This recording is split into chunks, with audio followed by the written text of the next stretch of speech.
Vennad Margus ja Ilmar said näituse korraldamise mõtte nähes sõber Priidu jalgrataste kogu. Pealegi ega meestele mõeldud väljapanekuid ju kuigi sageli avata. Suur osa on nad Järvamaalt, aga nad on ka üle Eesti, võib öelda küll, sellepärast, et vanade ratastega ta on niivõrd suur liiklusvahend, et sellega sõideti terve Eesti läbi. Näiteks kui selja taga see Rudooni on toodud Peipsi äärest vanaonu ratas ja tema ütles, et tema sai selle päranduseks ja on sõitnud sellega terve Eesti läbi. Mehed ütlevad, et jalgrataste kollektsioneerimist võib pidada lihtsalt veidruseks või ka haiguseks. Hakkas ta sellest, et viidi vanarauda hulgaliselt neid rattaraame ja seoses siin mootorratta ja üldse igasuguse kooli huviga sai käia siis aeg-ajalt vaatamas, mis seal head on ja vahel üks raam ja vahel teine raam ja siis tekkis nagu tunne, et juba tuleb kõik ära päästa. Eestis on teadaolevalt 10 vanade jalgrataste kogujat, kuid erinevalt lätlastest meil jalgrattamuuseumi pole. Ta võiks tulla ja väga lahe oleks, kui ta Türile näiteks tuleks. Sest materjali tegelikult on, huvilisi on. Kui minu vanaisa käis kunagi rahvaluulet korjamas, siis ta kepp käes läks külasse. Praegune etnograafia korjamine on tõesti sedasi, et mida sinna nii-öelda metalli kokkuostu tuuakse ja mis on sealt nagu mehed kokku korjavad, paremad asjad, et need ilmselt jäävadki etnograafiliseks.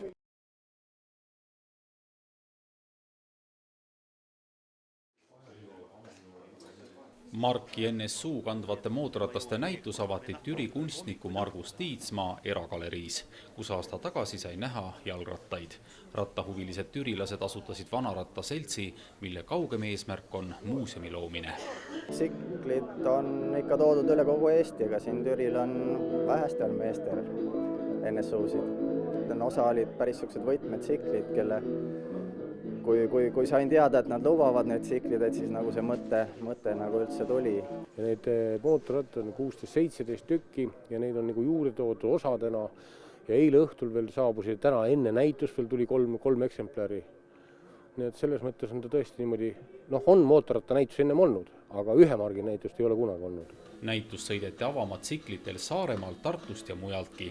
Üks kohalik mees uhkeldas oma 4-taktiliseks ümber ehitatud sääreväristajaga. Mis ime riistapuu see on? Undiratas, jah. Urmas Teearu on mootorrattaid kogunud 30 aastat, praegu on tema kogus 90 tsiklit. Ometi oli temalgi uudistamist küllaga. NSU mootorratta mark on nagu tuttav ja need mudelivalik on ka enam-vähem nagu ära nähtud, aga mingid konkreetsed tsiklit, mis siin väljas on võib-olla, mis oli, et ei ole nagu varem näinud.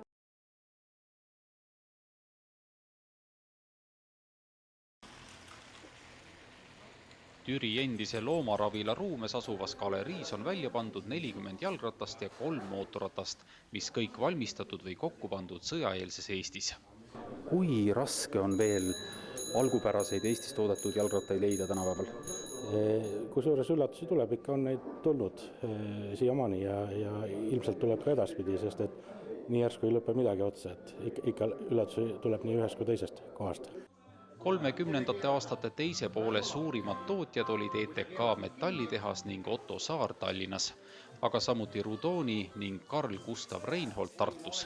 Tegutses 20 väiksemat tootjat. Tootmist siseturule soosis toonane tollipoliitika. Kodumaine jalgratas oli väga nõutud.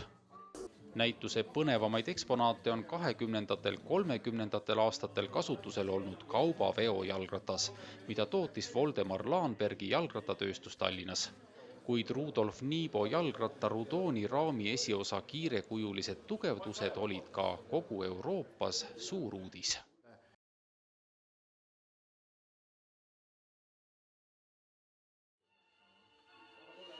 TKV oli Saksa firma, mis alustas tsiklite tootmist möödunud sajandi 20. aastate algul ja mis juba 10 aastat hiljem oli maailma suuremaid tootjaid. Kõik hea ja odav jõudis ka kiiresti Eestisse. See on ka põhjus, miks umbes 20 TKV-d on veel praegugi nii heas korras, et kannatavad sõitagi. Tänu sellele, et nad tootsid nagu hästi odavaid mootorrattaid, mis läksid nagu just laiadele massidele, et nad olid 2-taktilised ja lihtsa ehitusega.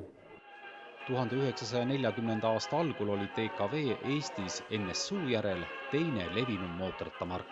Vähem on teada, et DKV tootis jalgrataste ja mootorrataste kõrval ka autosid. Ta oli ka kahetaktiline mootor vesijahutusega, 2 silindrit kõrvuti ja tegi siis nagu sellist mootorratta äärt, et see kere oli praktiliselt puust ja katus oli siis presendist ja või selline suhteliselt kerge ja väike auto siis ka, ütleme, et odav auto. Türil avatud näitusel on väljas ka üks vesijahutusega mootorratas ja sõja ajal kasutatud tsikkel, kuid eriti uhke oleks sõita säärase karbiidilaternaga DKV-ga. DKV-de näitus on Türi Vanaratta Seltsile juba 4., mis sündis koostöös MTÜ-ga Eesti Jalgrattamuuseum. Tasus teha. Minu enda mõte on selline, et järgmine kevad samal ajal võiks olla Türil Jalgrattamuuseumi avamine. kas hoone selleks on juba olemas? Variante on ja kohaliku omavalitsuse toetus on ka olemas. Türi igakevadised jalgratta- ja tsiklinäitused on nii oodatud, et kohale sõidetakse kõikjalt üle Eesti. Hästi põhjalikud mehed ikka tegelevad asjaga, et nii väike seltskond ja teeb ikka nii tõsist asja, et võtaks mütsi maha, aga ei ole praegu peas. Kui Türi Vanaratta Seltsi mehed Priit Kaasikov ning Ilmar ja Margus Tiitsmaa sõna peavad, saame juba tuleval kevadel olla Eesti Jalgrattamuuseumi avamise juures.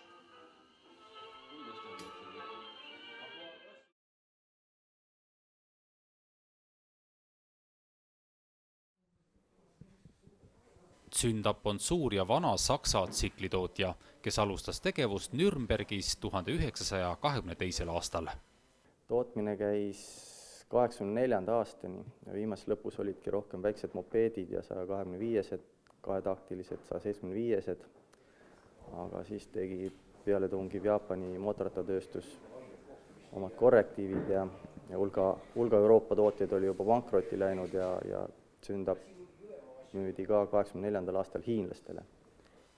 Umbes pooled Zündapi mudelid jõudsid ka Eestisse, kuigi siin müüdud rataste hulk oli üsna tagasihoidlik. 40. aastaks oli 3609 või 7 tsiklit Eesti mootorrattaregistris, aga Zündap oli ainult 66 neist. Aga sõjal jäi muidugi palju rattaid siia, armeerattaid ja peale sõda võidukad Nõukogude väed siis vedasid neid mehiselt veel ära Saksamaalt ja mujalt Euroopast. Nii et praegu on neid umbes sama palju, ma arvan, kui 40. aastal, võib-olla natuke rohkemgi. Türi Vanaratta Seltsil õnnestus 8 omanikult näituse tarvis kokku koguda 16 Zündapi mootorratast, mis annavad hea ülevaate enne sõda Eestis levinud mudelitest. Igakevadised Türi Vanaratta näitused on nii populaarsed, et huvilised sõidavad kevadpealinna üle Eesti. Me oleme alati inimese rõõmsasti vastu võtnud ja ma usun, et see on meelde jäänud ja see toobki inimesed kohale.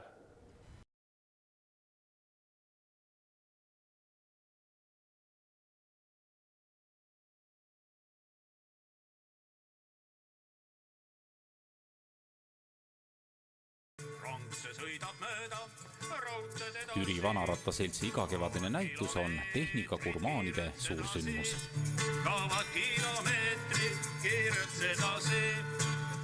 Korraldajad võtavad asja nii tõsiselt, et avamise puhul astub üles Seltsi vokaalinstrumentaalansambel, saab lahendada viktoriini, maitsta koduõlut. Kuusalu tööriistamuuseumi peremees Peeter Kivimäe ütleb, et näitus annab hea ülevaate jalgratta arenguloost, kui oluline abimees oli jalgratas vanasti igapäevatöö tegemisel. Jalgratas aitas ju tegelikult tööd teostada natuke hõlpsamini, olgu see siis postiljon või kaubavedu ja siin on 3-rattalised, et sellega ju näha, mismoodi hõlpustati mingisugust tööd lihtsalt. Türi Vanaratta Seltsi eestvedaja Priit Kaasikov ütleb, et väike grupp Türi Vanaratta huvilisi koostöös Eesti Jalgrattamuuseumiga korraldab igakevadist rattanäitust ennekõike enda jaoks. Samas on hea, kui keegi veel huvi tunneb. Sel korral on väljas jalgrattad, mis kõik on millegi poolest erilised, omamoodi või haruldased. Kaubaveorattaid on hulga 3 rattaga ja 2 rattaga ja eeskast ja tagaraam ja siis on sõjaväerattad, armeerattaid on siin üsna mitu ja siis on ka ise tehtud mõningaid mõningaid naljakaid rattaid ja mõned on nagu tavarattadki, aga ikka mingi väike vigur, teistmoodi asi on seal juures. Väljas on ka teadaolevalt Eesti ja Balti riikide vanim jalgratas. Järvamaa Paide muuseumi kondiraputaja kuskil 60-ndate lõpp, 70-ndad, ütleme, ilmselt väga hästi säilinud. Kõik rattad pärinevad erakollektsioonidest. Suurima panuse andsid vennad Ilmar ja Margus Tiitsmaa Türi vanarattaseltsist. Teistmoodi jalgrattaid saab uudistada 2. juunini, et kõik need iludused saaksid ära näha ka Türi Lillelaada külastajad.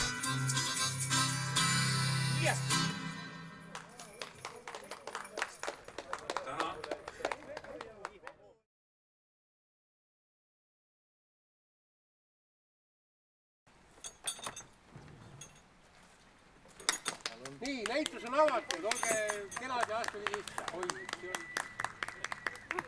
Türi kunstnik Sorge ehk Margus Tiitsmaa on igal kevadel korraldanud oma isiklikus garaažis vanade jalg- või mootorrataste näituse. Tänav on asjad teisiti, sest kuna Sorge on kirglik kalamees ja tema kunstnikust sõber Rauno Teider kogub kõike kalandusega seonduvat, seekord see näituse idee sündiski. Öelge palun, mida teie olete ise siia näitusele toonud? Landid, selja taga on õnged, erinevaid vähinattasid, lutsumend. Kust üldse on pärit huvi kalapüügiriistada vastu?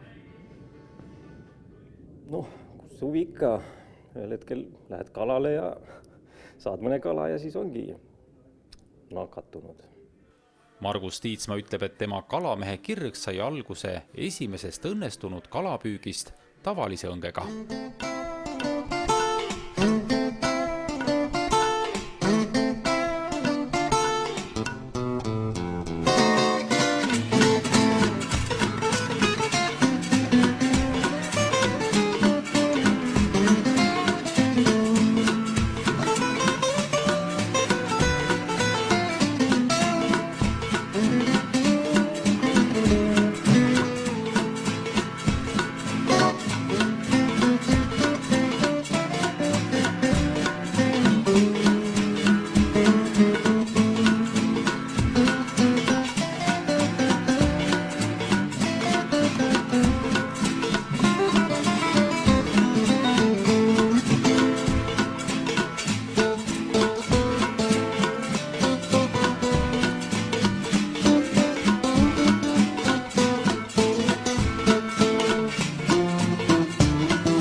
Ja see seltskond, mis teid seal sees ootama hakkab, on täpselt sama kirju nagu see seltskond, mis siin ees on. Ja ma tänan teid kõiki, et kes te olete toonud oma need vigurivändad kohale siia. Ja äkki Ilmar teeb siis kuuriuksed lahti ja hakkame seda kõike vaatama. Tubli põhin ka kõik.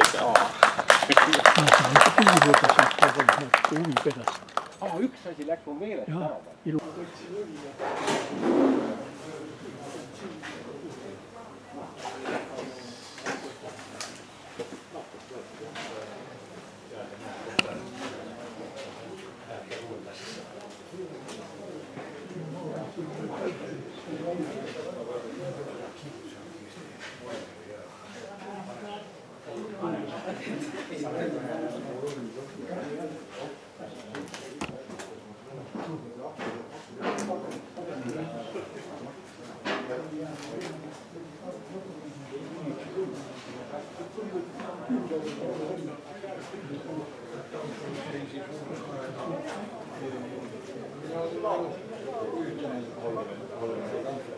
See oli siis postiline roll.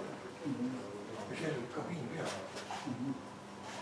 Timpub sisse, ma ei mäleta, kas nüüd teiselt poolt ka siis oli või ausun küll, et ja siis oli putkarada ja niisugune kolmerattaline niisugune peaaegu ise liikus. Mäletas vana mees, on 70 selline roll, postiveoroll, ja siin oli kabiin peal, konku taga, posti pannud taha ja oled ikka tuule eest ära ja kõik.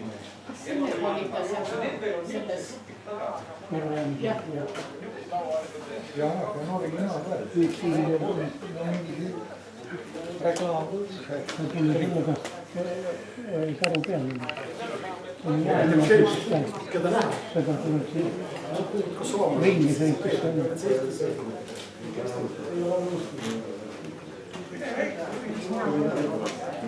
Ma ei tea.